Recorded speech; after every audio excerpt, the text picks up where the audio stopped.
বিসমিল্লাহির রহমানির রহিম।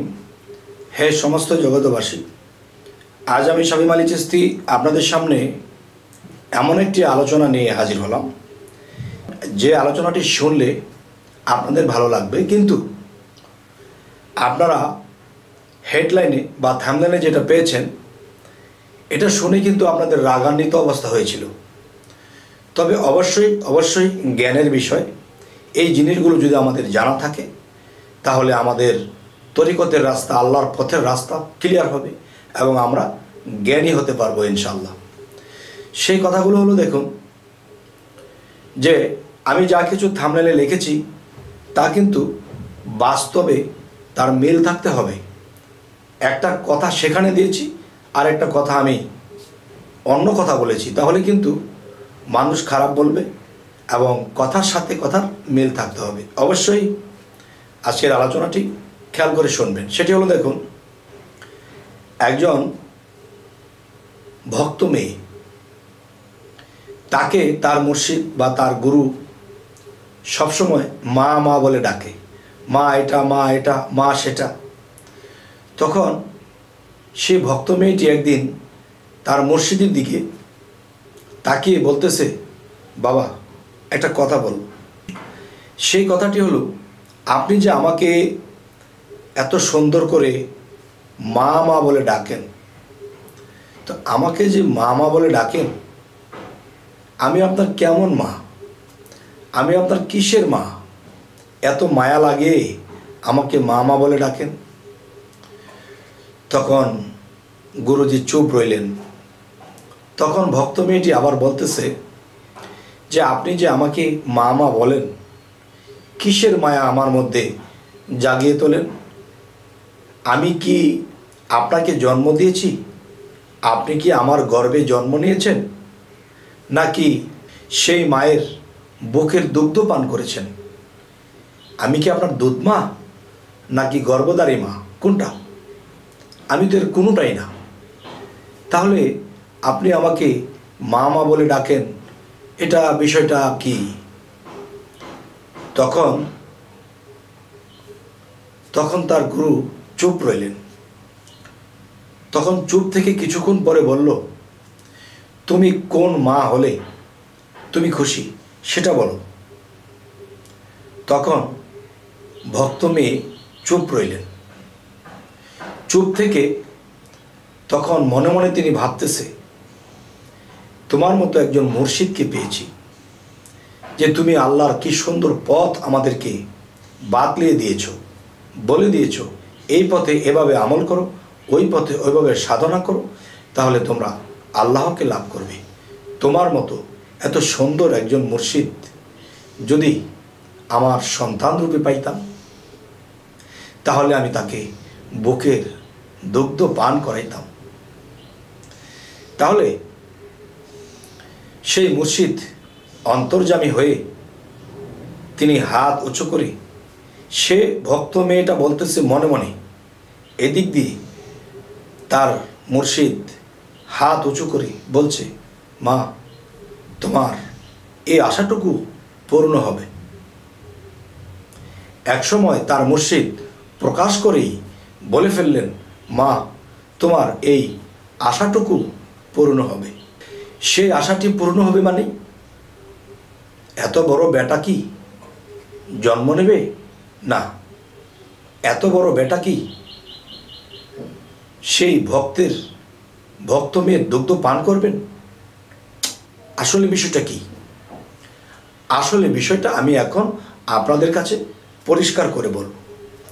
সেটি হলো, দেখুন, যে তার মুর্শিদের কাছে সে সালাম শ্রদ্ধা করে বিদায় নিয়ে চলে গেলেন, চোখের পানির সাথে প্রেমভাবে, যে পিতার মূল্য দিয়ে সে চলে গেল। ভক্তটি যখন বাড়িতে চলে গেল, ভক্তটি যখন নিজের বাড়িতে গিয়ে রাত্র হয়ে গেছে, খাওয়া দাওয়া সেরে ঘুমিয়ে পড়েছে, সেই রাত্রে তার মুর্শিদ তার ঘরে হাজির হয়ে গেছে। তার ঘরে যখন হাজির হয়ে গেছে, তখন বলতেছে, বাবা আপনি আমার ঘরে? তখন বলতেছে, মা তুমি যে বলেছিলে যে তুমি আমার কেমন পিতা বা কেমন সন্তান, যে তুমি কি আমার গর্ভে জন্ম নিয়েছো, তুমি কি আমার দুগ্ধ পান করেছো, তুমি আমাকে মা মা বলে ডাকো। আজ আমি তোমার কাছে এসেছি সেই মায়ের দুগ্ধ পান করব। তখন ভক্ত মেয়েটি বলতেছে, বাবা এটা তো আমি আবেগে বলেছি, ভালোবাসা থেকে বলেছি, কিন্তু আমি তো আসলে এটা তো সম্ভব নয়, আপনি এত বড় ব্যক্তি, এটা কি সম্ভব? তখন বলতেছে, মাগো আল্লাহ চাইলে সবই সম্ভব। কিভাবে? যে তুমি আল্লাহর এই নাম কয়টা জপনা করো, করার পর তুমি আমাকে ছোবে, আমাকে যখন তুমি ছুঁয়ে দেবে তখন তোমার কোলে আমি ছোট্ট শিশু হয়ে যাব। আর যখন ছোট্ট শিশু হয়ে যাব, এই শিশু কি কিছু বোঝে? অবুঝ। তখন সেই ভক্ত মেয়েকে এটাও বলে দিলেন, আমি যখন আমার মায়ের দুগ্ধ পান করা শেষ হয়ে যাবে তখন আমার মা আমাকে যেন সেই নামগুলো, সেই আল্লাহর নামগুলো নিয়ে সে যেন আমাকে ছেড়ে দেয়, তখন আমি সেই বড় হয়ে যাব। তখন ভক্ত মেয়েটি এই কাজটি করলেন যে সেই নামগুলো জপে তখন তার গুরুকে যখন স্পর্শ করেছে তখন তার কোলের মধ্যে ছোট্ট একটা শিশু বাচ্চা হয়ে গেছে, যেই বাচ্চাটির বয়স 1 সপ্তাহ হয়নি। সুবহান আল্লাহ, আল্লাহ সব পারে। তো এখন যে কথাটি বলবো সেই কথাটি হলো, দেখুন তখন আল্লাহর ইশারায়, আল্লাহর কুদরতে সেই ভক্ত মেয়ের বুকের দুগ্ধ নামতে শুরু করেছে। আর এই ছোট্ট শিশু তৃপ্তি ভরে তার দুগ্ধ পান করলেন।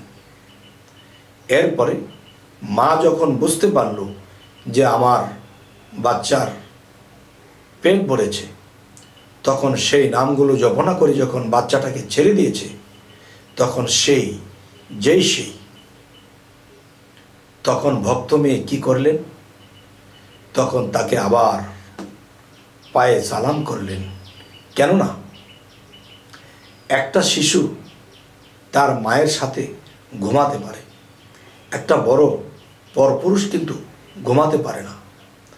তাই বলবো কি, যে আল্লাহ চাইলে সব পারে। তখন ঘটনাটি কি হল? হঠাৎ করে সেই ভক্ত মেয়েটির ঘুম ভেঙে গেল। ঘুম যখন ভেঙে গেল তখন দেখতেছে কেউ নেই, কেউ যে নেই, কিন্তু সে ভক্ত মেয়েটা অনুভব করছে যে একটা শিশু যখন মায়ের দুগ্ধ পান করে তখন সে একটা অনুভব করে, আর সেই অনুভব হচ্ছে, কিন্তু চোখ মেলে চেয়ে দেখে তার মুর্শিদ নেই। দেখেন, একজন মুর্শিদ যদি কামেল হয় তাহলে কি হতে পারে। পরের দিন সেই ভক্ত মেয়েটি দৌড়ে চলে গেলেন সেই মুর্শিদের বাড়িতে,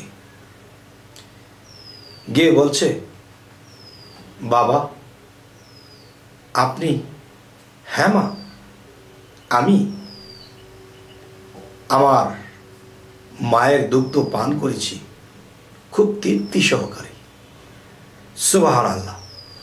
তাহলে আপনি যদি স্বপ্নে কোনো মানুষের সাথে সাক্ষাৎ করেন, সেই মানুষকে যখন বাস্তবে জিজ্ঞাসা করবেন সে কিন্তু বলতে পারবে না, কিন্তু এই ভক্ত মেয়ে জিজ্ঞাসা করার আগেই বলতেছে, হ্যাঁ মা, তৃপ্তি সহকারে আমি আমার মায়ের দুগ্ধ পান করেছি। তাহলে এটা কি? এটাই কিন্তু কামেল পীরের খেলা। তবে হ্যাঁ, আরও একটা বিষয় আছে, আল্লাহ কিন্তু সব জানে, কিন্তু সব কথা প্রকাশ করে না। কোনো কোনো সময় কামেল মুর্শিদ ভক্ত একটা খারাপ কিছু করেছিল সেটা জানে, তাকে বলে না। হয়তো তার আকার ইঙ্গিতে বলবে, বাবা আমরা পৃথিবীতে বেঁচে আছি, আমাদের এসব খারাপ করা যাবে না। তখন সে ভক্ত বুঝতে পারে যে হ্যাঁ, আমি যে কিছু খারাপ করে ফেলেছি সেটাই আমাকে ইঙ্গিত করা হলো, কিন্তু সে যেটা দেখেছে, জানতে পেরেছে, এটা কিন্তু মুর্শিদ প্রকাশ করে না।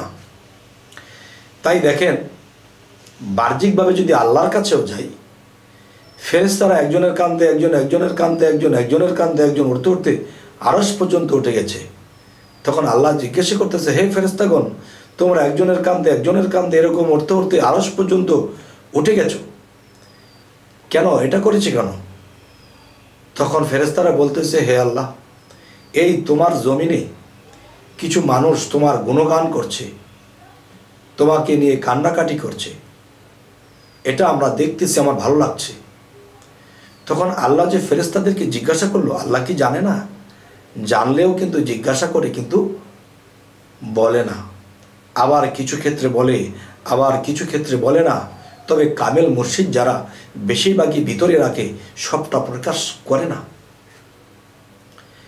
তাই আমি বলতে চাই, হে সমস্ত জগৎবাসী, যে স্বপ্ন জগৎটাই হলো আত্মজগৎ বা রুহানি জগৎ।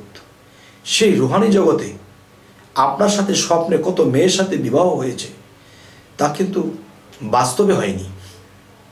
আর বাস্তবে যদি অন্যের মেয়েকে আপনি বিবাহ যোগ করে আনতে চান, তাহলে আপনার নামে মামলা হবে, কেস হবে। স্বপ্ন যুগে আপনি কাউকে খুন করে ফেলেছেন, এটা কিন্তু আপনার বাস্তবে ভাসে হবে না। তবে আজকের যে আলোচনা, যে কোনো ভক্তের সাথে যদি এটা স্বপ্নে হয়, এখানে কারো কিছু করার নেই, এটা রুহানি জগতের ভাবে হয়েছে, আর এটা কিন্তু বাস্তবে তার বিচার হবে না যদি একটা খারাপ কিছু করে। আর যেটা হয়েছে ভক্তের সাথে তার মুর্শিদের, এটা কিন্তু বাস্তবে হবে না। বাস্তবে হলে তার পাপ হবে এবং তার জেল ফাঁস হতে পারে, আইনের কারাদণ্ডে সে পড়ে যেতে পারে। তবে হে সমস্ত জগতবাসী, আজকের এই আলোচনা কেন করলাম? যেন মানুষ বাহ্যিক জগতে এরকম কিছু না করে, আর রুহানি জগতে বা স্বপ্নের জগতে যদি এটা হয়ে থাকে, তাহলে হয়ে যাক, এখানে কারো হাত নেই। আর এই স্বপ্নের কথা গোপন রেখে যারা বাস্তবে এরা চালিয়ে দিচ্ছে, এরা দুনিয়াবি পাপিষ্ঠ এবং আখিরাতেও পাপিষ্ঠ, এবং দুনিয়াবি আইনের গড়েও সে পাপিষ্ঠ হয়ে যাবে। তবে আপনারা একটা কথা বলতে পারেন যে আপনি এমন এমন কিছু কথা আপনি থাম্বনেলের মধ্যে বা আপনার হেডলাইনের মধ্যে দেন, যা দেখলে মাথা গরম হয়ে যায়, আপনার প্রতি ঘৃণায় এসে যায়। দেখেন, আমি ভালো ভালো ভিডিও ছেড়েছি, ভালোভাবে কথা লিখেছি, এটা কেউ দেখে না। যখন একটা উল্টাপাল্টা দেখে বা একটা এমন বিষয় লেখা হয়েছে যা মেনে নেওয়া যায় না, খারাপ মনে হয়, আর সেটার মধ্যে মানুষ ক্লিক করে ঢুকে তারপরে কিছু দেখে, তারপরে তার ভুল ভেঙে যায়। তাই আমি বলবো, হে সমস্ত জগৎবাসী, অবশ্যই আমাদের এই ভুল করা যাবে না। তবে হে সমস্ত জগৎবাসী, আমি এটিও বলবো, বাহ্যিক জগতে বাস্তবে এরকম করে কেউ অপরাধী হবেন না, এটা কোনো আইনে নেই। যে এই বিষয়গুলো বোঝানোর জন্য আজকে এই আলোচনা। তবে আশা করব বুঝতে পেরেছেন, এবং আমাদের চ্যানেলটি যদি ভালো লাগে অবশ্যই সাবস্ক্রাইব করে নেবেন, এবং পরবর্তীতে যেন ভালো আলোচনা দিতে পারি। তো সকলেই ভালো থাকবেন। আল্লাহ হাফিজ।